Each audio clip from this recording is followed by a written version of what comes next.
Most YouTube analysts will tell you the US Navy refuses to escort tankers because they fear Iranian frogmen.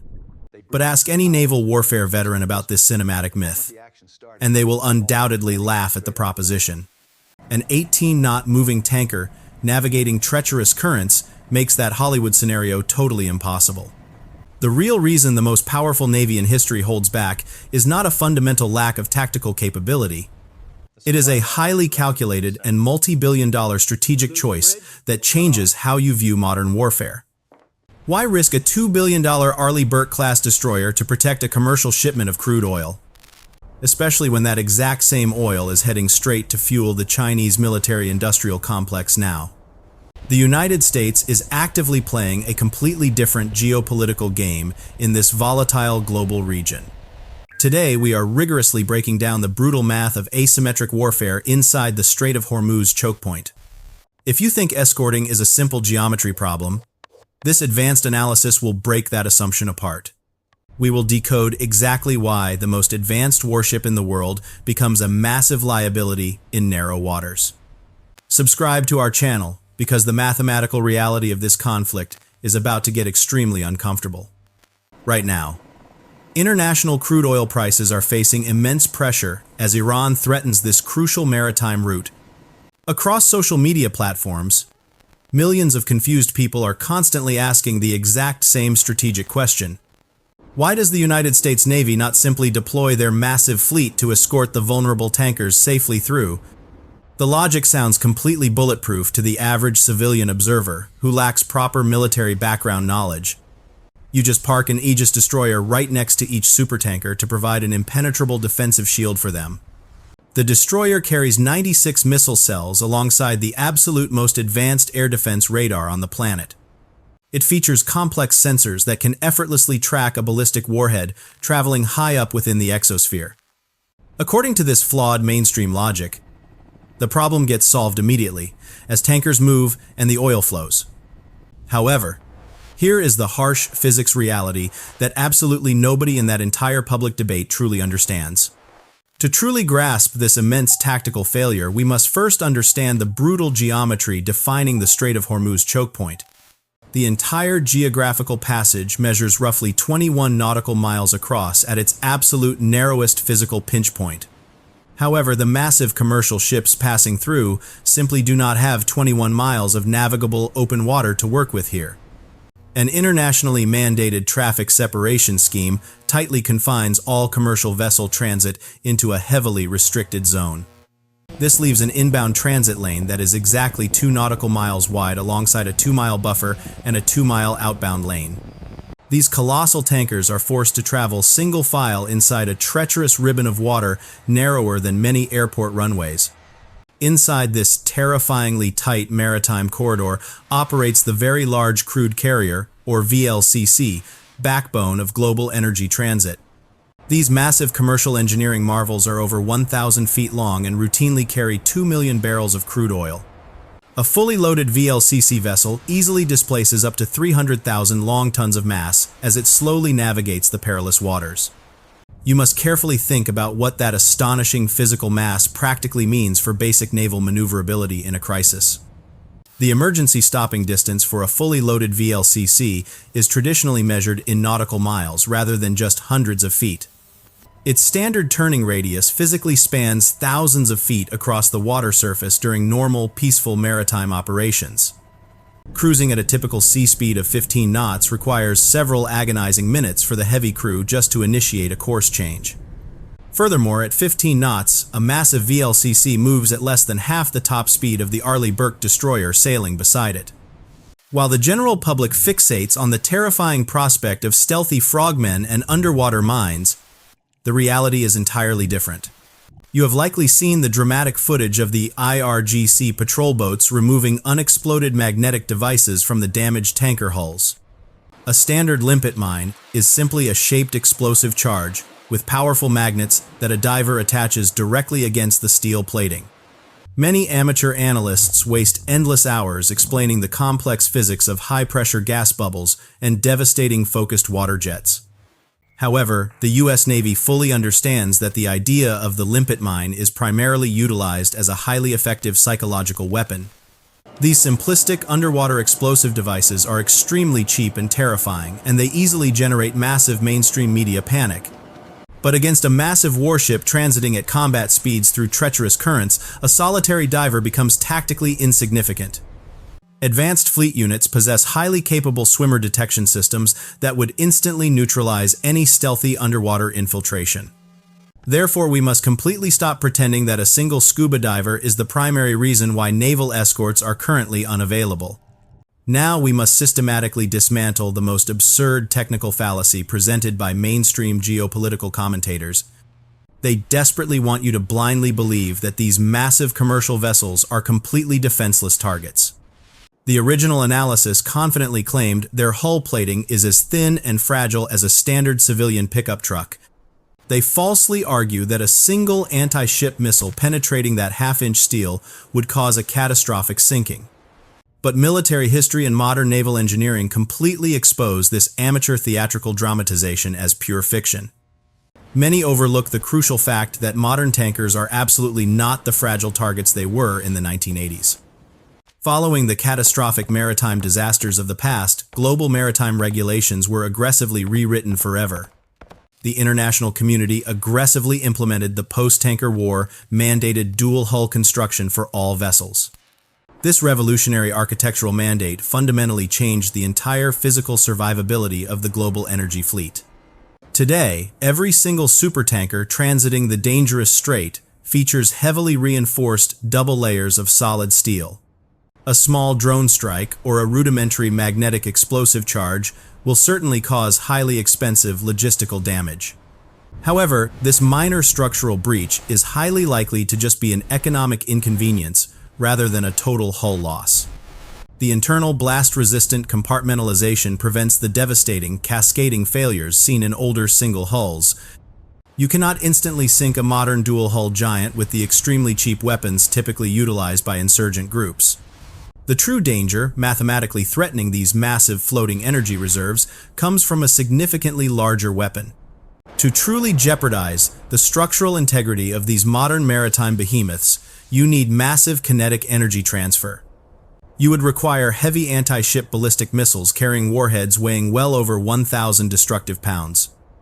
The adversary fully understands that their simplistic limpet mines are mathematically insufficient for catastrophic kills. Therefore, they heavily invested their limited national budget into advanced missile systems hidden deep within the mountains. This technological evolution permanently shifted the entire maritime threat landscape away from the unpredictable open water. Here is exactly where the advanced Aegis destroyer begins to experience catastrophic technological failure. This failure does not happen because of any fundamental flaw in its incredibly expensive engineering design. It fails miserably because the brutal geography strips away every single advantage the ship was designed to exploit. The Aegis system carries the most incredibly capable and advanced air defense radar currently operating afloat. These highly advanced sensors aggressively push detection ranges well past 300 nautical miles in open sea. They continuously provide full coverage and feed targeting data to advanced interceptors tracking multiple airborne threats. But here is the fundamental scientific reality that most civilian observers simply do not understand about military radar. Radar energy essentially functions like microwave light, and therefore it strictly obeys the exact same physical rules. This electromagnetic energy travels in a perfectly straight line and absolutely does not bend around solid mountains. If a massive solid object stands directly between the transmission antenna and the target, then the radar beam completely stops. Place that same powerful antenna inside a narrow strait lined with massive mountains, and the entire tactical situation changes. Every single rocky peak and every rugged cliff face aggressively carves a massive blind shadow right into the radar coverage. The real nightmare for surface escorts is actually the land-based mobile launchers utilizing the Zagros Mountains for terrain masking. The adversary expertly positions mobile transporter erector launchers inside deep tunnel complexes carved directly through the rock. The highly lethal anti-ship ballistic missiles can launch directly from those concealed tunnels at over Mach 3 combat speed. This incredibly steep geographical geometry forcefully works against the defending destroyer sailing completely helplessly below. The towering Rocky Mountains completely block the advanced destroyer radar from establishing direct line of sight to the launcher. By the time a launched weapon finally appears on the radar scope, the defensive system must immediately classify the incoming target. The computer must distinguish the lethal threat from massive radar clutter bouncing off canyon walls and dozens of commercial vessels. While the open ocean environment presents minimal radar clutter, the congested space inside Hormuz is heavily saturated with false returns. Even if the advanced Aegis system miraculously achieves an instantaneous lock, the interceptor still requires crucial seconds of flight. The defensive missile needs 10 to 15 seconds of continuous flight time just to physically reach the calculated engagement point. The ultimate margin of error in this terrifying geographical trap is strictly measured in unforgiving single-digit operational seconds. One slight hesitation or false radar clutter return that delays classification guarantees the missile strikes the highly vulnerable tanker. The terrifying mathematical trap becomes even more apparent when analyzing the subsonic cruise missiles utilizing sea-skimming profiles.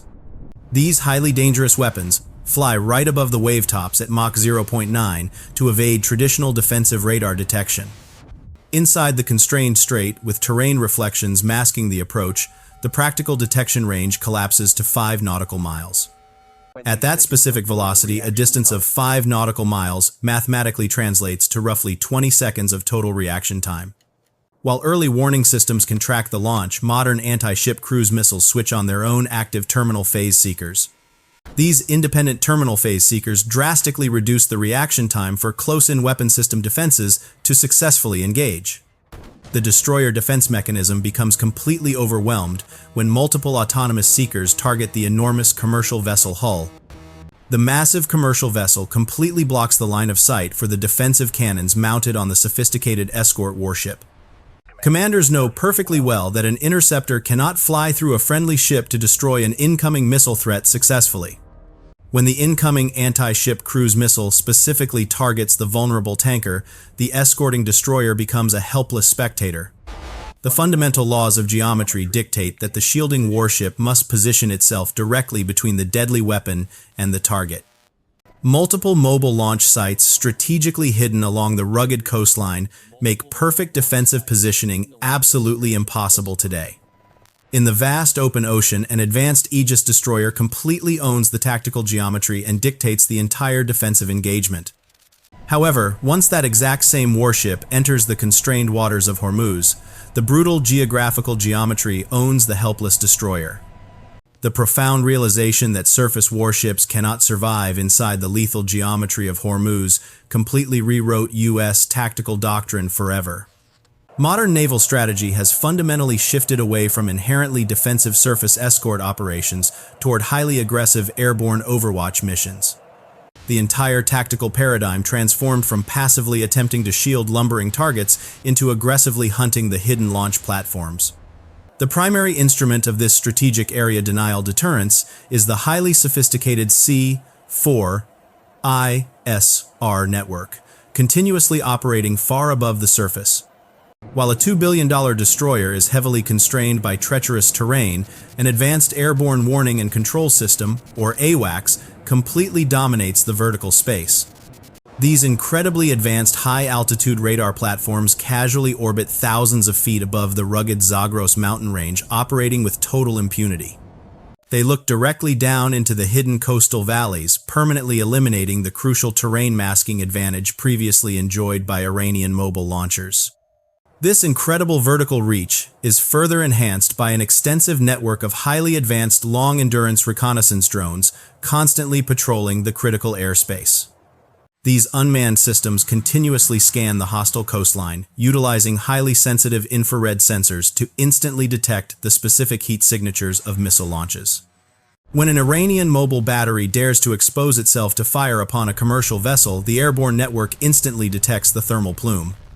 The critical engagement data is instantaneously transmitted to tactical strike, aircraft loitering securely outside the immediate danger zone, ready to attack. This advanced airborne overwatch directly solves the terrifying reaction time problem that previously doomed surface ships operating inside the narrow maritime corridor.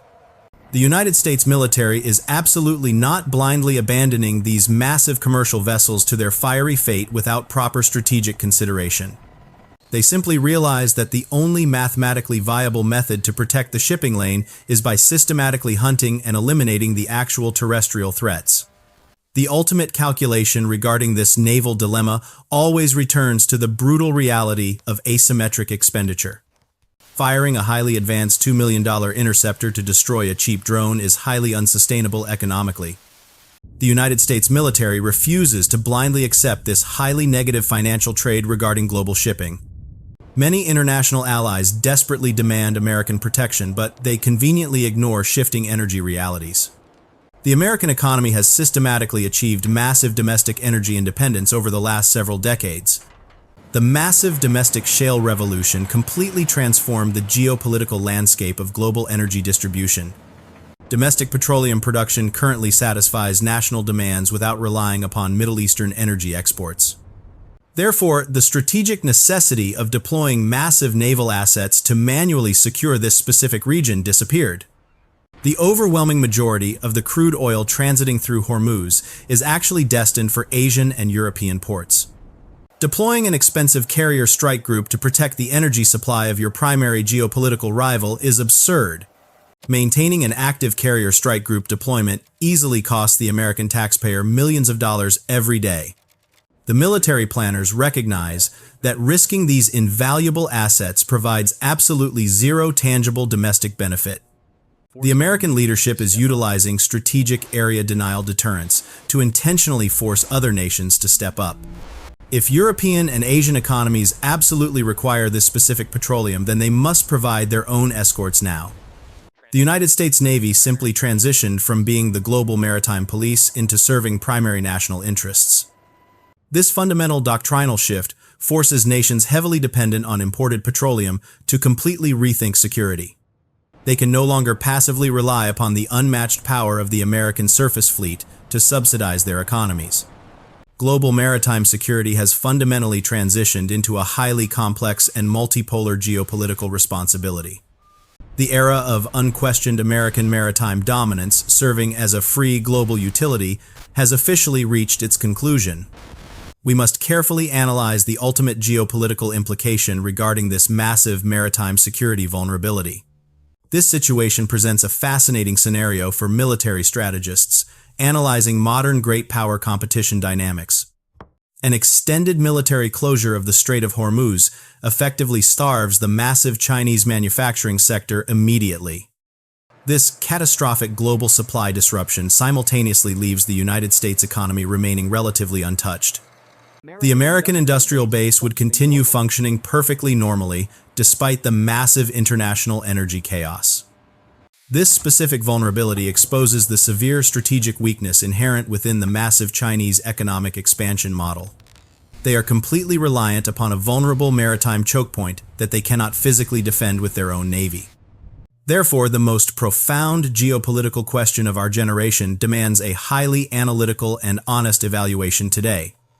Is securing the strait actually in the absolute best strategic interest of the American Republic right now? Please let me know your comprehensive tactical breakdown and geopolitical analysis down in the comment section below.